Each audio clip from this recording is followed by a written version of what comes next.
Hello students, welcome to वायु learning. आज की क्लास में हम पढ़ने वाले हैं alternation of generation in plants.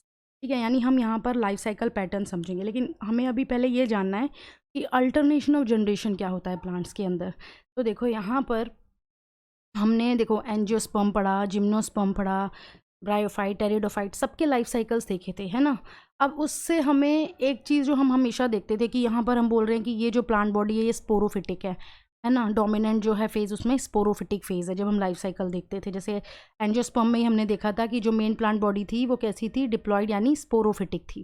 ठीक है, अब यहाँ पर स्पोरोफिटिक का मतलब यहाँ पर पहले तो ये हमें समझ में आ रहा है कि प्लांट बॉडी कैसी है, डिप्लॉयड है, स्पोरोफिटिक।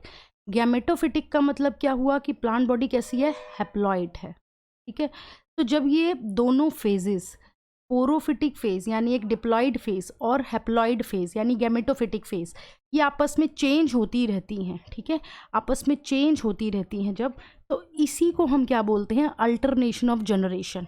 ठीक है, अब यहाँ पर जो अल्टरनेशन ऑफ जनरेशन होती है प्लांट में, इसमें हम क्या देखते हैं कि जैसे कुछ फेज़ जो है वो स्पोरोफिटिक है, कुछ फेज़ उसमें गैमेटोफिटिक है। अब इस बेसिस पे जो पैटर्न है लाइफ साइकिल का वो डिसाइड हो जाता है। जैसे कि अगर प्लांट बॉडी जो है वो स्पोरोफिटिक है, डिप्लॉयड है, तो कुछ जो है उसके अंदर फेज़ ऐसा आएगा जिसमें गैमेटोफिटिक फेज़ आएगी। वो फेज़ उसमें ज़्यादा आ रही है या कम आ रही है, ठीक है, उस बेसिस पे हम डिसाइड करते हैं कि प्लांट की लाइफ साइकिल कैसी है।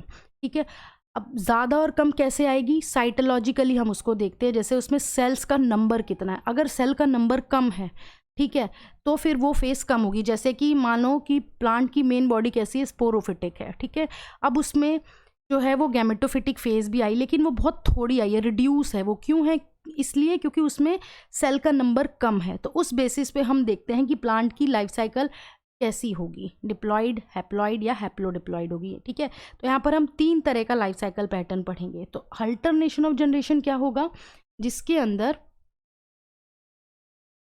जिसमें क्या होता है कि लाइफ, देखो यहाँ पे इसमें डेफिनेशन दी है, life cycle of plant consist of gametophytic and sporophytic phases regularly alternate with each other. इसी को हम क्या बोलते हैं, अल्टरनेशन ऑफ जनरेशन, जिसमें गैमेटोफिटिक स्पोरोफिटिक फेज जो है वो आपस में अल्टरनेट करेगी। इसको बोलते हैं हम अल्टरनेशन ऑफ जनरेशन। अब यहाँ पर हम 3 तरह का लाइफ साइकिल पैटर्न पढ़ेंगे। पहले हम जो लाइफ साइकिल पैटर्न पढ़ेंगे उसमें आती है हैप्लॉन्टिक लाइफ साइकिल। अब नाम से ही समझ में आ रहा है हैप्लॉन्टिक, तो मतलब यहाँ पर जो मेन फेज है वो कैसी होगी, गैमेटोफाइट। ठीक है, गैमेटोफाइट होगा यहाँ पर, यानी हैप्लॉइड है। ठीक है, अब जैसे ये डायग्राम देख रहे हैं तो यहाँ पर देखो, हमें देखने से ही समझ में आ रहा है कि ज़्यादातर जो है वो फेस कैसी है, हैप्लॉइड है। सिर्फ ये जो ब्लू पोर्शन है, यही पोर्शन जो है वो डिप्लॉइड आ रहा है। ठीक है, इसीलिए हम इसको हैप्लॉन्टिक लाइफ साइकिल बोलते हैं। और वैसे भी सेल का नंबर भी हम देखें, साइटोलॉजिकली भी अगर हम देखें, जैसे सेल का नंबर, जैसे यहाँ पर ये जो जायगोट है, सिर्फ इतना ही जो है वो क्या है, डिप्लॉइड फेज है ना। सिनगैमी हुई, जायगोट बना, तो सिर्फ इतना ही डिप्लॉइड पोर्शन आ रहा है, बाकी मियोसिस के बाद वापस से हैप्लॉइड स्पोर्स बन रहे हैं। तो साइटोलॉजिकली भी अगर हम देखते हैं तो यहाँ पर जो डिप्लॉइड फेज है वो बहुत कम है, सेल्स का नंबर जो है वो बहुत कम आ रहा है। ठीक है, तो हम इसको क्या बोलेंगे कि ये अल्टरनेशन ऑफ जनरेशन तो शो कर रहा है, यानी ये जो गैमेटोफाइट है, ठीक है, ये किसके साथ एक्सचेंज कर रहा है, ये जायगोट जो है ये किसकी तरह एक्ट कर रहा है, स्पोरोफाइट की तरह। तो इसके साथ ये अल्टरनेट तो कर रहा है, बट यहाँ पर ट्रू अल्टरनेशन ऑफ जनरेशन नहीं है मॉर्फोलॉजिकली, बट साइटोलॉजिकली, क्योंकि एक डिप्लॉइड जायगोट बना है जो एज अ स्पोरोफाइट की तरह एक्ट करता है, इसलिए हम इसको अल्टरनेशन ऑफ जनरेशन बोलते हैं, बट ट्रू नहीं होता। ठीक है, तो यहाँ पर हम पहले बात करते हैं इसमें गैमेटोफिटिक फेज कैसी होगी। गैमेटोफिटिक फेज डोमिनेंट गैमेटोफाइट है, फोटोसिंथेटिक है, फ्री लिविंग है, ठीक है, इंडिपेंडेंट है। और ये हैप्लॉइड स्पोर्स जो होंगे वो क्या करेंगे, माइटोसिस करेंगे और गैमेटोफाइट बना देंगे। ठीक है, यहाँ पर क्या हुआ, ये जो गैमेटोफाइट था इसने क्या करा, गैमेटोजेनेसिस करी, हैप्लॉइड गैमेट्स का फॉर्मेशन किया माइटोसिस के थ्रू, फिर उसके बाद फ्यूज़न हुआ, फर्टिलाइजेशन हुआ और डिप्लॉइड जायगोट मिला, मियोसिस हो गई। ये जो डिप्लॉइड जायगोट था इसने वापस से क्या बना दिए, हैप्लॉइड स्पोर्स बना दिए। ठीक है, तो इस तरह से ये आ गई गैमेटोफिटिक फेज। नेक्स्ट आती है स्पोरोफिटिक फेज। इसको हम जायगोट से अभी बताया, जायगोट जो है वो स्पोरोफाइट की तरह काम कर रहा है, यहाँ पर फ्री लिविंग नहीं है, डिपेंडेंट है गैमेटोफाइट के ऊपर। ठीक है, मियोसिस हो रही है जायगोट में, तो ये हैप्लॉइड स्पोर्स का फॉर्मेशन कर रहा है। ठीक है, तो ये आ गई पहली life cycle, haplontic life cycle. अब इसका एग्जांपल ध्यान रखने हैं। इसमें क्या है, ज़्यादातर एल्गी जो होती है वो हैप्लॉन्टिक लाइफ साइकिल करती है। तो मेन कौन कौन से एग्जांपल हैं, वॉल्वॉक्स है, स्पायरोगायरा है और क्लाइमाइडोमोनास है। ये haplontic life cycle pattern show करते हैं। नेक्स्ट लाइफ साइकिल है वो कैसी है, डिप्लॉन्टिक लाइफ साइकिल। यानी यहाँ पर डिप्लॉन्टिक बोल रहे हैं, इसका मतलब जो मेन डोमिनेंट फेज है वो कैसी है, स्पोरोफाइट है। ठीक है, तो मेन डोमिनेंट फेज कैसी है, स्पोरोफाइट है यहाँ पर। ओके, तो इसका डायग्राम यहाँ पर ये क्या है, एक स्पोरोफाइट है, डिप्लॉइड है, और यहाँ पर क्या होगा, फिर इसमें मेयोसिस होगी और क्या बनेंगे, हैप्लॉइड गैमेट्स बनेंगे, गैमेटोजेनेसिस होगी यहाँ पर। तो हैप्लॉइड गैमेट्स हमें मिलेंगे। ठीक है, अब यहाँ पर ये जो गैमेट्स है ना, ये क्या कर रहे हैं, ये एज अ गैमेटोफाइट हम इसको देख रहे हैं। ठीक है, ये एज अ गैमेटोफाइट की तरह काम कर रहे हैं और ये गैमेटोफाइट एक्सचेंज कर रहे हैं इस स्पोरोफाइट से, तभी जाकर यहाँ पर अल्टरनेशन ऑफ जनरेशन हो रही है, क्योंकि गैमेट्स कैसे हैं, हैप्लॉइड हैं।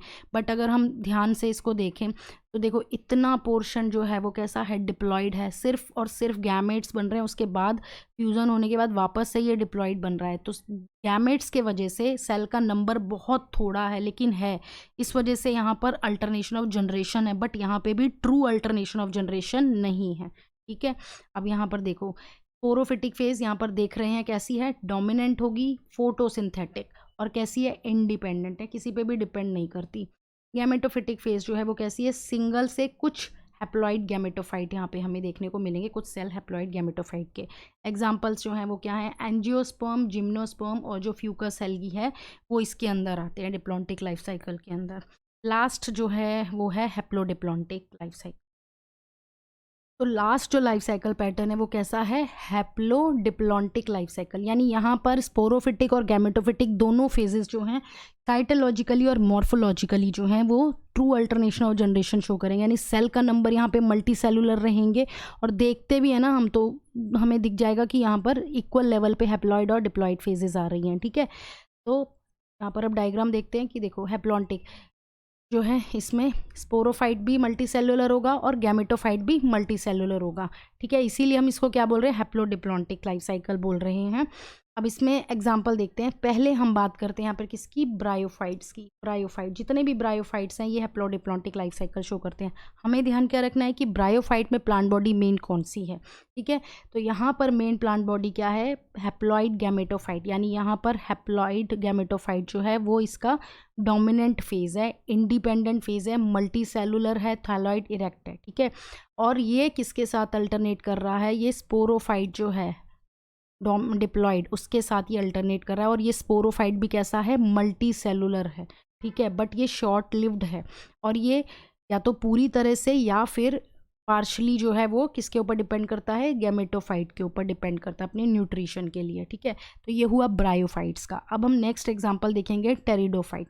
टेरिडोफाइट में जस्ट उल्टा है। टेरिडोफाइट में स्पोरोफिटिक फेज जो है वो मेन डोमिनेंट फोटोसिंथेटिक फेज है।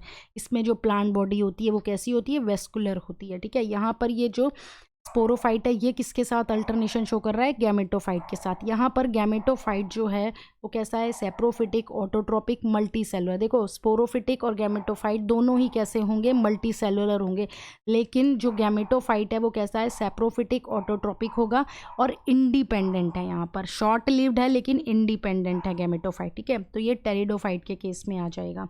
अब यहाँ पर और एग्जाम्पल्स में देखते हैं। देखो ज़्यादातर एल्गी तो कैसी होती है, हैप्लॉन्टिक। फ्यूकस जो होता है वो डिप्लॉन्टिक लाइफ साइकिल शो करता है, लेकिन कुछ एल्गी जैसे एक्टोकार्पस, पॉलीसिफोनिया और कैल्प्स ये सारे के सारे haplodiplontic life cycle pattern show करते हैं। ठीक है, तो ये एग्जांपल सारे ध्यान रखने हैं। हैप्लोडिप्लॉन्टिक में bryophyte, pteridophyte, Ectocarpus, Polysiphonia, kelps. ठीक है, ये सारे किसके अंदर आ जाते हैं, हैप्लोडिप्लॉन्टिक लाइफ साइकिल में। तो इसके साथ में ये टॉपिक के साथ ये चैप्टर भी ओवर होता है।